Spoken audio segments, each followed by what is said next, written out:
Hello दोस्तों। जैसा कि हम सब जानते हैं कि इंडिया में जो डिजिटल पेमेंट है वो बहुत ज़्यादा हो रहे हैं। और इससे साफ है कि जब पेमेंट ज़्यादा हो रहे हैं तो फ्रॉड भी ज़्यादा होंगे। इसी तरह आजकल एक प्रॉब्लम सामने आ रही है, जो बैंक अकाउंट है वो होल्ड पे जा रहे हैं। जो साइबर सेल है वो बहुत बहुत बल्क में जो है अकाउंट को जो है होल्ड कर रही है। बहुत ज़्यादा केस आ रहे हैं हमारे पास भी। तो आखिर ये हो रहा क्यों है? ये जो आजकल थर्ड पार्टी गेमिंग चल रहे हैं, आप गेम खेल दो, एविएटर वगैरह ये सब, इनसे विड्रॉ लेते हो और उस पेमेंट को कहीं भी किसी से कैश करवाते हो।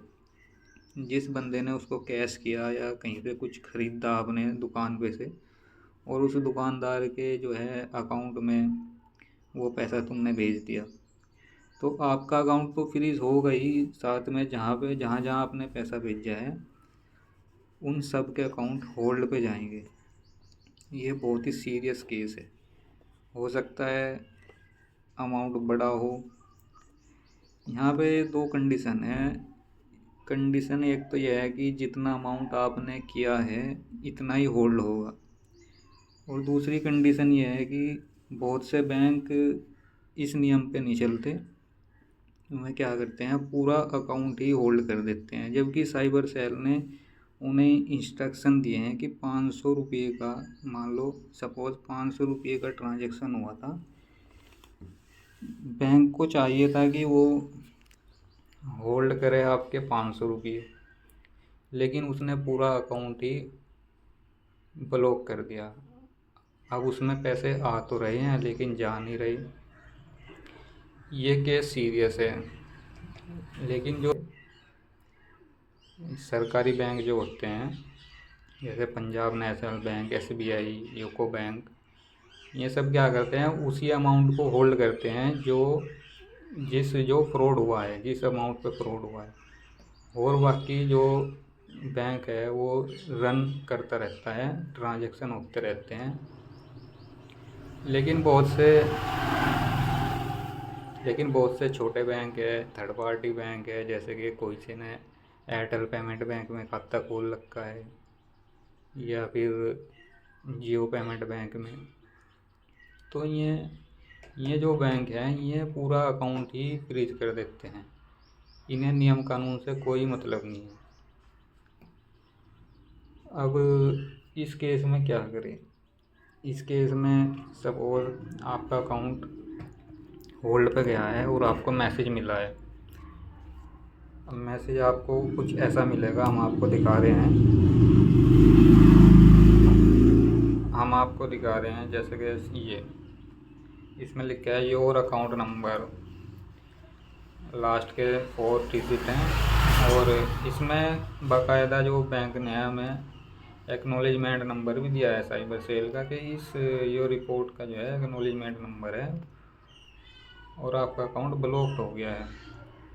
ये ब्लॉक नहीं हुआ है, पूरी तरह ब्लॉक नहीं हुआ है, ये सिर्फ हमारा वो ट्रांजैक्शन ब्लॉक किया है इन्होंने। हमारे जो अकाउंट है उसमें 1000 यानी कि 1000 रुपये जो है हमारे आए थे, वो पता नहीं किसने किया है। अभी उसकी जो है डिटेल आएगी हमारे पास। बैंक हमें एक नोटिस देगा, उस नोटिस में सारा कुछ लिखा हुआ होगा कि कब किसने किया था, कब किया था, कितना किया था, उसमें पूरी डिटेल होगी। वो नोटिस हमें मिल जाएगा, उसे भी हम जल्दी वीडियो के ज़रिए आपको दिखाएंगे।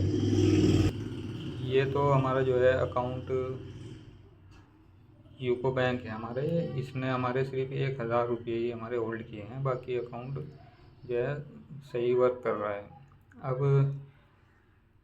हमारा एक जियो पेमेंट बैंक भी है, उसने क्या किया है, उसमें 500 रुपये आए थे और उसने हमारे लगभग 6000 रुपये होल्ड पे कर दिए हैं उन 500 रुपये की वजह से। लेकिन हमने उसको सोल्व भी कर लिया है। अब सोल्व कैसे किया है वो हम अब आपको बता रहे हैं। आपको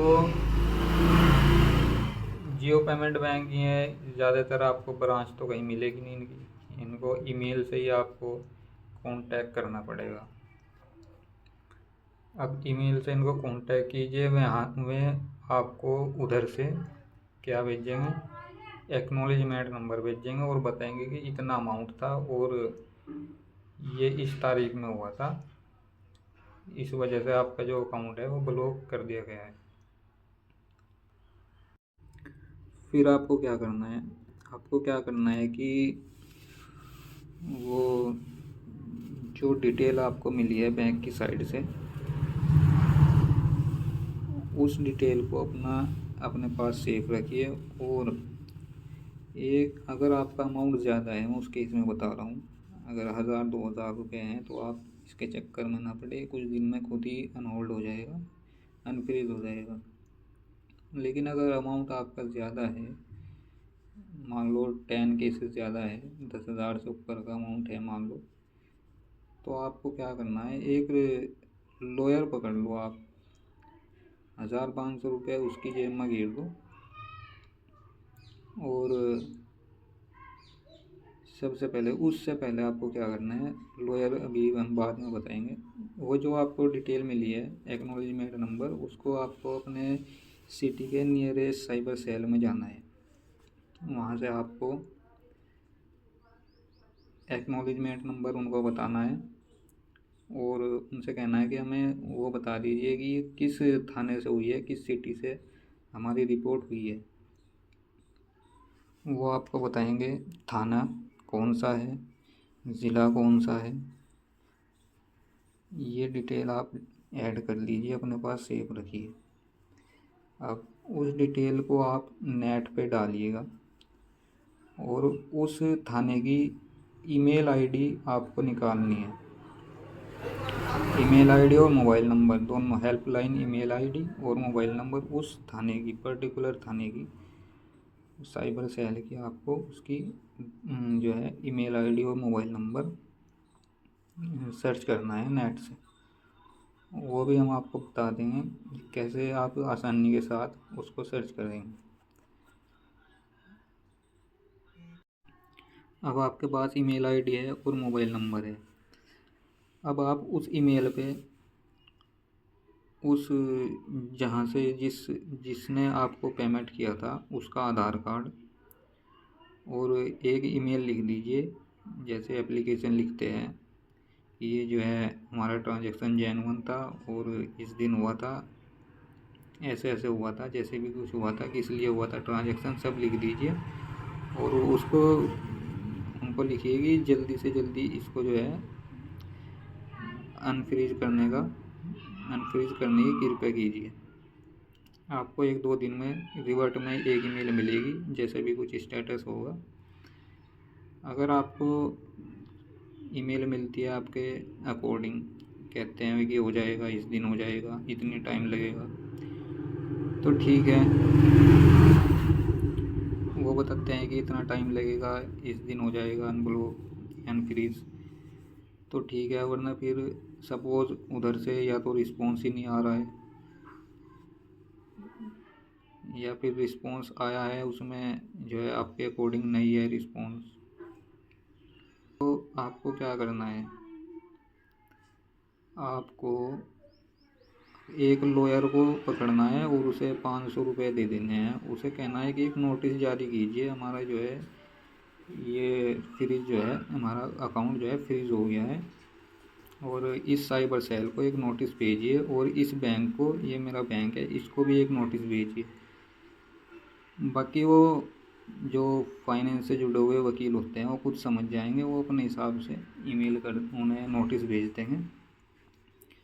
फिर उसके लगभग 1 वीक के अंदर आपका जो है अकाउंट अनफ्रीज हो जाएगा। तो अभी आपको हमें यही बताना था कि क्या एक लीगल तरीका है जो जिसके थ्रू आप अपना अकाउंट अनफ्रीज करा सकते हैं। तो दोस्तों, अभी बहुत ज़्यादा इम्पोर्टेंट इन्फॉर्मेशन हमारे पास है, वो हम आपको अगली वीडियो में बताएंगे। आप हमें कमेंट कीजिए, हम आपको कांटेक्ट करेंगे पर्सनल, और डिटेल में आपको बताएंगे किस तरह से आपका अकाउंट अनफ्रीज होगा। कमेंट कीजिए। अगर कोई भी दिक्कत है, समझ में नहीं आ रहा है कुछ, तो कमेंट कीजिए, हम आपको पर्सनली कांटेक्ट करेंगे। Okay, thank you.